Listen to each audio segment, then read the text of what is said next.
হে কৃষ্ণ করুণা সিন্ধু দীনবন্ধু জগত পতে, গোপেশ গোপিকা কান্ত রাধা কান্ত নহস্তুতে। ওম নমো ভগবতে বাসুদেবায় নমঃ। তো আসুন বন্ধুরা, কলিকালের আবির্ভাব হওয়ায় মহারাজ যুধিষ্ঠির কি করেছিলেন তা আমরাও জেনে নেই। মহারাজ যুধিষ্ঠির দেখলেন দেশে, নগরে, বাড়িতে এবং প্রাণীদের মধ্যে লোভ, মিথ্যা, কপটতা, হিংসাদি অধর্মের বৃদ্ধি হচ্ছে। এইসব দেখে তিনি মহাপ্রস্থানের সিদ্ধান্ত নিলেন। তিনি তাঁর আত্মতুল্য গুণশালী পরম বিনয়ী পরীক্ষিতকে শশাগরা পৃথিবীর অধিপতিরূপে হস্তিনাপুরে অভিষিক্ত করলেন। শূরসেনাধিপতি রূপে অনিরুদ্ধপুত্র বজ্রকে মথুরায় অভিষিক্ত করলেন। তারপর প্রাজাপত্য যজ্ঞ সমাপ্ত করে আহবনিয়াদি অগ্নিত্রয়কে আত্মাতে লীন করে দিলেন, অর্থাৎ গার্হস্থ্যাশ্রম ধর্ম থেকে মুক্ত হয়ে সন্ন্যাস গ্রহণ করলেন। রাজোচিত সব মুক্ত হয়ে বসনভূষণ ত্যাগ করে মমতা ও অহংকার শূন্য হয়ে সমস্ত বন্ধন ছেদন করলেন।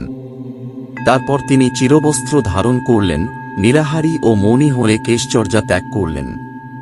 তিনি নিজের রূপ জড়, উন্মত্ত ও পিশাচের মতো করে ফেললেন।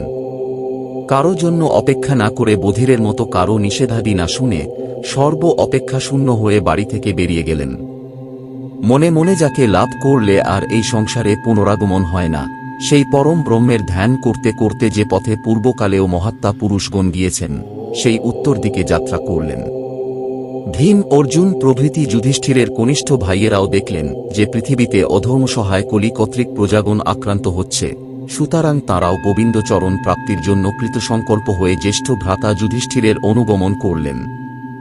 সর্ববিষয়ে কৃতার্থ পাণ্ডবগণ শ্রীকৃষ্ণ চরণকেই পরম পুরুষার্থ বুঝতে পেরে মনে মনে তাঁরই চিন্তা করতে লাগলেন।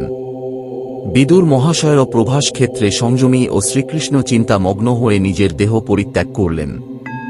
সেই সময় তাকে অভ্যর্থনা করে নিয়ে যাবার জন্য সমাগত পিতৃগণের সাথে তিনি সলোক যমলোকে চলে গেলেন। দ্রৌপদী দেখলেন যে পাণ্ডবেরা কেউ কারুর জন্য অপেক্ষা করল না, তখন তিনিও অনন্য চিত্তে ভগবান শ্রীকৃষ্ণকেই চিন্তা করতে করতে তাঁকে প্রাপ্ত হলেন। ভগবানের প্রিয়ভক্ত পাণ্ডবদের মহাপ্রয়াণের এই পরম পবিত্র ও পরম মঙ্গলাস্পদ বৃত্তান্ত যে ভাগ্যবান ব্যক্তি শ্রদ্ধা সহকারে শ্রবণ করেন, তিনি নিশ্চিতভাবেই শ্রীহরিতে ভক্তিলাভ করে মোক্ষপ্রাপ্ত হন।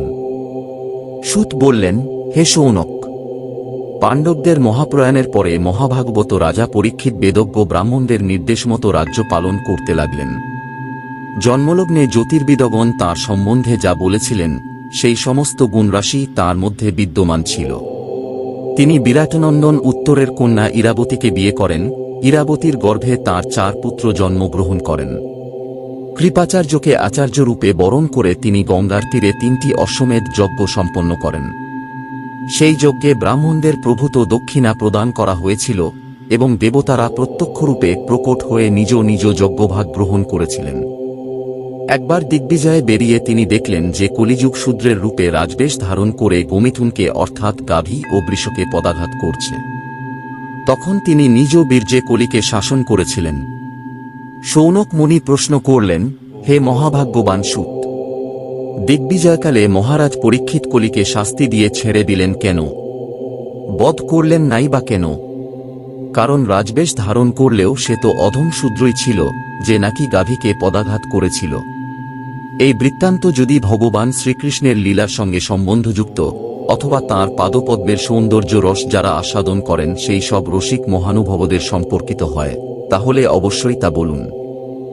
সূত বললেন, রাজা পরীক্ষিত যখন কুরু জাঙ্গল দেশের সম্রাট হলেন, তখন তিনি শুনতে পেলেন যে তাঁর সেনাবাহিনীর দ্বারা সুরক্ষিত সাম্রাজ্যে কলিযুগ প্রবেশ করে গেছে।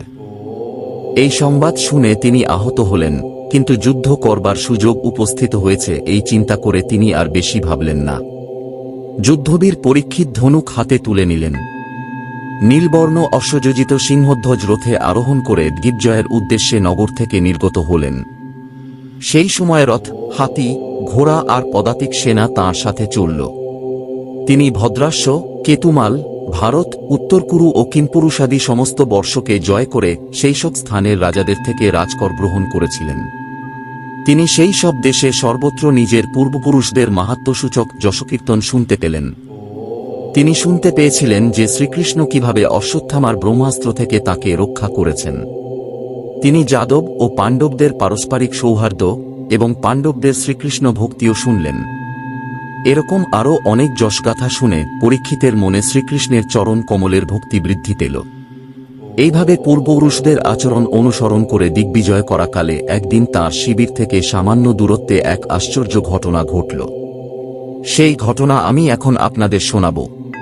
তো আসুন বন্ধুরা, মহারাজ পরীক্ষিত কি এমন আশ্চর্য ঘটনার সম্মুখীন হয়েছিলেন তা জানতে পরবর্তী ভিডিওতে নজর রাখি।